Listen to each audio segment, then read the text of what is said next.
Most nonprofits do not fail because people do not care. They fail because they ask for money the wrong way. And the strange part is this: the groups that raise the most money are often not the ones with the biggest mission. They are the ones with the clearest plan. So what actually makes regular people give again, and sometimes give more than you expected? Stay with me, because one small change near the end can quietly lift donations without sounding pushy at all. Number 1, start with one clear promise. If your nonprofit sounds vague, people stop listening. Do not lead with a giant paragraph about your whole organization. Lead with one simple promise. Tell people what problem you solve, who you help, and what happens when someone gives. A weak message sounds like this: we support community development through innovative programs. A stronger message sounds like this: we help low-income students get school supplies before the first day of class. That second message is easy to picture, and if people can picture it, they are more likely to care. Example: instead of saying your animal rescue supports pet welfare, say your rescue helps injured dogs get medical care and find safe homes. Clarity raises trust, and trust raises donations. Number 2, tell one human story first. People do not connect with a budget before they connect with a person. That does not mean you should make things dramatic or manipulative. It means you should make the mission real. Show one person, one family, one student, one rescue animal, or one neighborhood, and let viewers feel the problem before you explain the program. Example: imagine a food pantry. You could say you served 500 families. That is useful. But first, tell the story of one mom who was choosing between groceries and medicine. Now the number means something. Story opens the heart. Data supports the case. Number 3, make the ask specific. One of the biggest beginner mistakes is asking people to donate without telling them what their gift does. People want to know where their money goes. Specificity reduces doubt. Instead of saying, "Please support our cause," say, "$25 helps provide one tutoring session," or $100 helps stock one family food box for a week. Even better, give a few levels. Example: $15 helps buy books. $50 helps fund a workshop. $200 helps sponsor a full month of support for one student. Specific asks make giving feel real and useful. Number 4, build around monthly giving. A one-time gift is good. A monthly gift can change everything. Recurring giving helps nonprofits plan ahead. It also helps donors feel like they are part of the mission all year, not just during one campaign. For beginners, this matters a lot. A nonprofit with 100 people giving $20 each month brings in $2,000 every month. That kind of steady support can cover rent, supplies, or payroll. Example: instead of asking only for a one-time $60 gift, offer $10 a month as an option. Many people can say yes more easily to that. Small monthly gifts often grow into loyal, long-term support.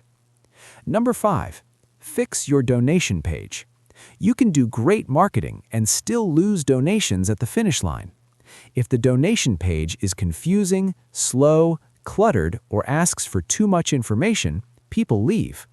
The best donation pages are simple. They load fast, they work on phones, they explain the mission in one glance, and they make the donate button easy to find. Charitable giving in the USA has been enormous in recent years, topping $557 billion in one reported year, which means nonprofits are competing inside a very active giving market. A confusing donation page quietly gives that money to someone else. Example: if your form asks for too many fields, remove what you do not need. Name, email, payment, and amount may be enough. Do not make generosity feel like paperwork. Number 6, ask at the right time. Timing matters more than many beginners think. People tend to give during moments of urgency, emotion, and habit. That could be year-end, back-to-school season, Giving Tuesday, a local emergency, or a campaign tied to a clear deadline. Giving Tuesday alone has grown massively, with USA donations reaching more than $3.6 billion in 2024, according to one industry summary. That shows how powerful timing and shared momentum can be. Example: a youth nonprofit can run a summer campaign in August called Help a Student Start Strong. That message fits the season. Good fundraising is not just what you ask, it is when you ask. Number 7. Use email like a relationship tool. A lot of nonprofits treat email like a megaphone. That is a mistake. Email works best when it feels personal, useful, and regular, not constant, not robotic. The simple rhythm works well. Share one story, one update, one ask, then one thank you. Then repeat. Week 1, show a success story. Week 2, explain a need. Week 3, invite support. Week 4, show impact from recent gifts. That rhythm builds trust without exhausting people. Number 8, thank donors fast. This sounds simple, but it is one of the most ignored strategies in fundraising. A fast thank you can turn a first-time donor into a second-time donor. Do not wait 2 weeks. Do not send a cold receipt and think the job is done. Send a thank you that feels human.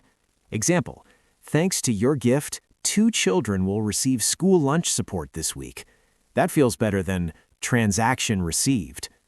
Many nonprofits struggle with donor retention, which is one reason thank you systems matter so much. Recent sector updates have continued to show retention pressure and only modest improvement.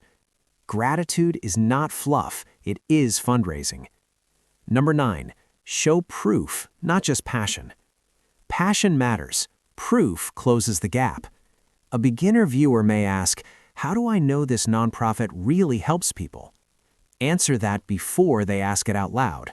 Show results, show goals, show updates, show before and after stories, show how much was raised and what happened next. Example: we raised $12,000 and used it to fund 300 hygiene kits, 3 pop-up clinics, and 2 months of transportation support. People are more willing to give when they can see the outcome. Number 10, make it easy to share. Some supporters may not be ready to give big, but they may be ready to spread the word. That still matters. Create campaigns that are easy to share with friends, family, coworkers, and social media circles. Example: give people a simple sentence they can copy. I gave to help local students get school supplies. Join me. Peer-to-peer sharing works because people trust people they know. One supporter can bring in 5 more. Number 11, segment your donors. Not every donor should get the same message. Someone who gave once last week should not get the exact same email as someone who has donated every month for 2 years. Segmenting just means grouping donors by behavior. Example: new donors get a welcome series. Monthly donors get insider updates. Lapsed donors get a message like, "We miss you, and here is what has changed since you last gave." When the message fits the person, response usually improves. Number 12, use matching gifts wisely. Matching gifts can create urgency without pressure. If a business, board member, or major donor agrees to match donations up to a certain amount, small donors feel like their gift goes further. Example: every dollar donated this week will be matched up to $10,000. That does 2 powerful things. It doubles perceived impact, and it gives people a reason to act now instead of later. But be honest, do not fake urgency. Do not pretend a match exists if it does not. Trust takes time to build and seconds to break. Number 13, let your board help raise money. A lot of small nonprofits think fundraising belongs only to staff. That's too limiting. Board members can open doors, host small events, introduce donors, share campaigns, and make personal asks. They do not all need to be professional fundraisers. They just need a role. Example: one board member may know local business owners. Another may be good at calling past donors. Another may host a small dinner and invite friends. Fundraising gets easier when more people carry the message. Number 14, run small events with a clear goal. Events can work, but only if they are designed to raise money, build relationships, or both. Too many groups run expensive events that look busy but make little profit. Start small. Keep costs low. Make the purpose obvious. Example: instead of a huge gala, a nonprofit could host a simple breakfast briefing. 20 guests, one story, one short presentation, and one clear ask. Smaller events often feel more personal, and personal events can raise serious money. Number 15. Follow up with people who almost gave. This is the quiet strategy many beginners miss. Some people visit the donation page, open the email, or attend the event, but do not give that day.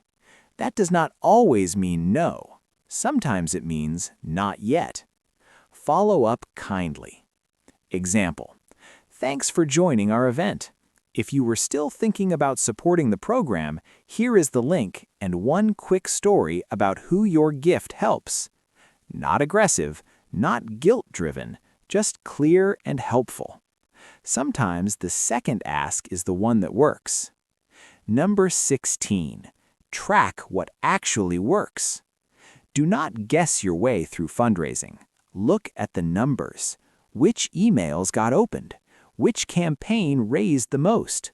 Which donation amount people chose most often? Which stories got shared?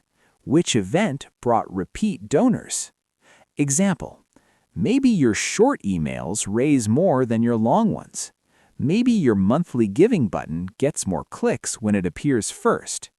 Maybe your school supply campaign outperforms your general fund appeal. When you track results, your future campaigns get smarter. Good fundraising is not magic. It is testing, learning, and improving. The big secret is this: raising more money is usually not about shouting louder. It is about making the mission easier to understand, easier to trust, and easier to support. Start with a clear promise. Tell a real story. Make the ask specific. Thank people fast. Then keep showing impact. If you had to choose just one strategy to improve first, which one would it be and why?